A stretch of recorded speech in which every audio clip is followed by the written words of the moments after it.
Welcome back to another edition of Force Friday, where we talk about Star Wars theories, characters, concepts, comparisons, analyzations, collectibles, and more. And today we're going to do something a little different, something that we'll be continuing with each film over time. Obviously, with the newer films, we'll have to allow for a bit more time, but a then and now series, kind of developing and observing the fan reaction to these films over time. So we're going to start with The Phantom Menace. George Lucas first began publicly discussing the idea of Star Wars prequels in 1980, around the release of The Empire Strikes Back, to be fair. The only concrete details known was that the films would feature recasted younger versions of Obi-Wan Kenobi and Anakin Skywalker. However, nothing concrete was promised, and the prequels stayed as whispers for over a decade. In 1991, the novel Heir to the Empire was published. A smash success, it proved that the Star Wars audience was still out there. After seeing the realistic CGI dinosaurs in 93's Jurassic Park, Lucas decided that now was the time to begin developing his prequel trilogy. It was officially announced by Variety that same year. Throughout the 1990s, Star Wars slowly but surely saw continued hype and resurgence through media like Shadows of the Empire, the special editions, and return of merchandise on shelves, partly responsible by Hasbro. This was all seen as something of a lead-up to 1991's Episode 1. Initially, Lucas planned to only write the script, offering directing duties to Spielberg, Rob Zemeckis, and Ron Howard. All three passed in favor of Lucas directing it, a feeling shared by most of the fans at the time. The film's first teaser trailer played in front of Meet Joe Black in November 1998, where wide reports say people paid full price for the film only to watch the trailer and then leave. I can also say I saw it at the front of Waterboy. I couldn't tell you what Waterboy was really about or one scene from it because all I did was replay that trailer in my head over the next 2 hours that I had to sit in that theater. All I could think about was running out and talking to someone about it. Over the next 6 months leading up to the release, Lucasfilm spent a massive $20 million on marketing. Phantom Menace is legendary for its presence being everywhere in 1999. Collectors should remember Toys R Us's many midnight openings for the release of product, which sold like hotcakes leading up to the release. Lego and Hasbro pushed product, and Pepsi alone manufactured 8 billion cans of Phantom Menace-themed soda for the film. Lucasfilm dictated that tickets be sold on a first-come, first-served basis with a limit to 12 tickets per customer. This was to allow families to still be able to see the film, and its release not be dominated by scalpers or repeat fans. Advanced tickets were being sold secondhand for almost $100 a piece, and the pre-sales were such that Lucas decided to move the film's release up 2 days so as to clear the weekend for attending families. The Phantom Menace was released on May 19th, 1999. Originally, I had bought a ticket for my brother whose birthday was May 21st, and I remember that he was all irritated that we had to go 2 days before his birthday. Estimates say that 2.2 million full-time employees missed work to attend the film, resulting in a $293 million loss of productivity. And then the film came out. It grossed more than $924.3 million,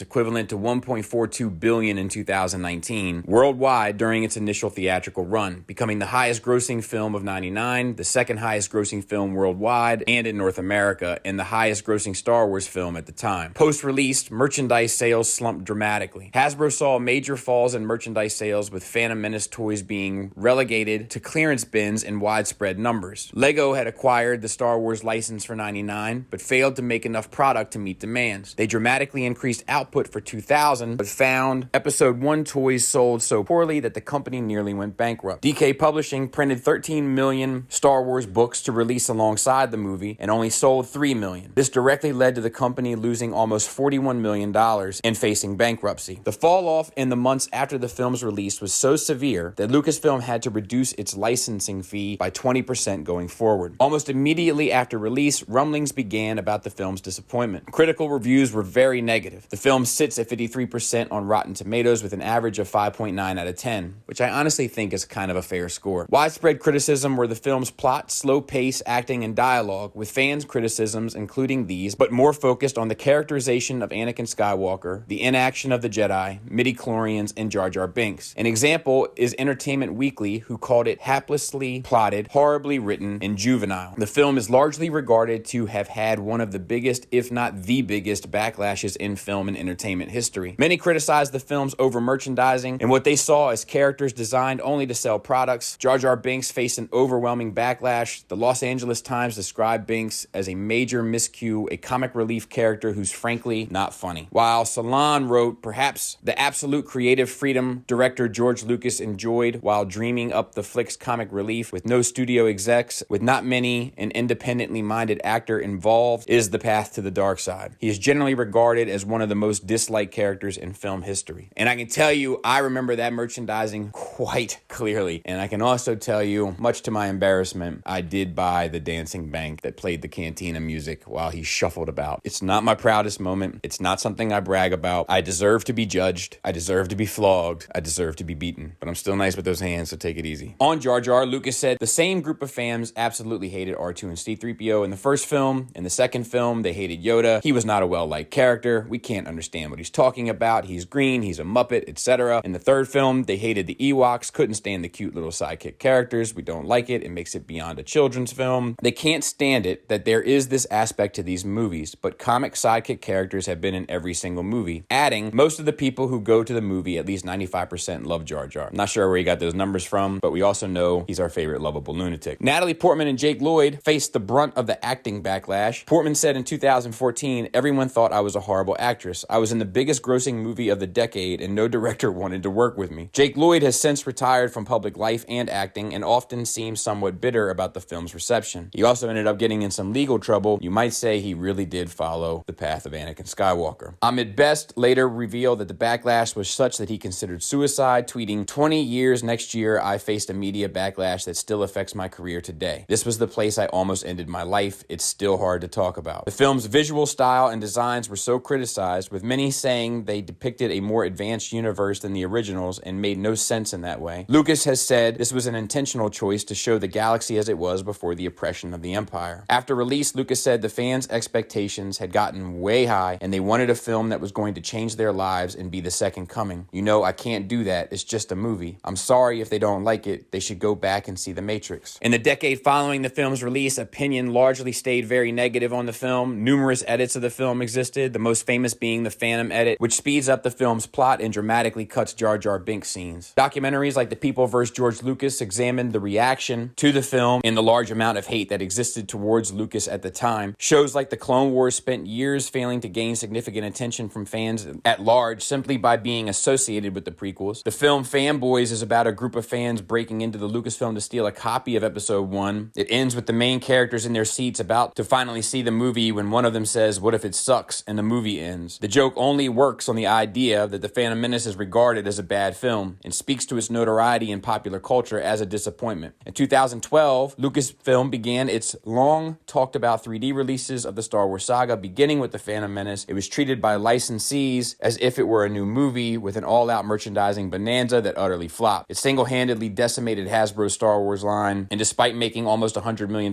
worldwide, the film's release was deemed a massive failure for the brand. The films were originally slated to release once a year, but massive backlash to beginning with the prequels meant Lucasfilm decided to release Attack of the Clones and Revenge of the Sith at once. The entire 3D release was later canceled by Disney and proved as of 2012 opinion of the film was still overwhelmingly negative. Now let's transition into the reception now. Since 2015, opinion has rapidly changed on the prequels and their place in Star Wars. The Phantom Menace is still generally tied to Attack of the Clones as being the lesser in the trilogy, but has no shortage of diehard fans and is largely believed to have been redeemed by the fan base at large. This has made a notable impact on merchandising and media. In 2015, prequel merchandise was extremely scarce, with almost everything being original trilogy or sequel trilogy related. A notable example is Battlefront 2015, which contained only original trilogy content. While some did want prequel content, a majority asked for maps and content from The Force Awakens. When Battlefront 2 released, it came out in the midst of a prequel renaissance, with that era becoming by far its most played. Hasbro Black Series was launched in 2013 with the very public promise that it would develop few prequel characters, and this largely held until 2018 when Hasbro listened to newfound demand and began vastly increasing prequel figures, something continuing into this year. Hot Toys only focused on original trilogy and new movie characters, but began producing prequel characters even to include some of the obscure, like say Kit Fisto or Commander Cody, an obvious display that the demand and appeal is there, again demonstrating the change in philosophy across licensees. In 2019, Natalie Portman said, "With the perspective of time, it's been reevaluated by a lot of people who actually really love them now. There's a very avid group of people who think they're the best ones. Someone who was 6 in 1999 was 24 in 2017. The generation of kids who grew up with the prequels now had a voice with a collective of their own. This utterly flies in the face of the previous popular opinion that Phantom Menace and the prequels would never be remembered or liked across a wide spectrum because because of their reception. Lucas had long argued the films are for children, and clearly whatever effect the originals had on children, the prequels did for a new generation. It's kind of my standing argument with Star Wars. While it is just a film, in many ways, it's more than a film. It's something that children grow up with. The movies are a part of their family room. The toys are a part of their playroom. The blankets and sheets are a part of their bedroom. It becomes part of the fabric of their life. And the true meaning and importance of a Star Wars film can only be measured by that generation in adulthood to see if it stuck. There's no doubt that the original trilogy stuck. It stuck like gum on the bottom of your shoe. But a lot of people couldn't fathom the idea of the prequel trilogy doing the same. And I'm not trying to say that the prequel trilogy is as good as the original trilogy. I'm not part of that generation. But what I am trying to say is that I'm sure when I was 6 years old, there was some 40-year-old man that thought Star Wars was dumb. And when that 6-year-old became a 20-year-old, he stood amongst many friends, loved ones, and peers who looked at the movies that the next 6-year-old was enjoying as dumb. Now that 20-year-old is a 40-year-old, and he's doing the exact same thing. But the pattern continues to repeat, and the movies continue to touch a generation of people, and the true depth of what it means to that generation can only be measured in time. Thanks for listening. Thanks for watching. Until next time, take care.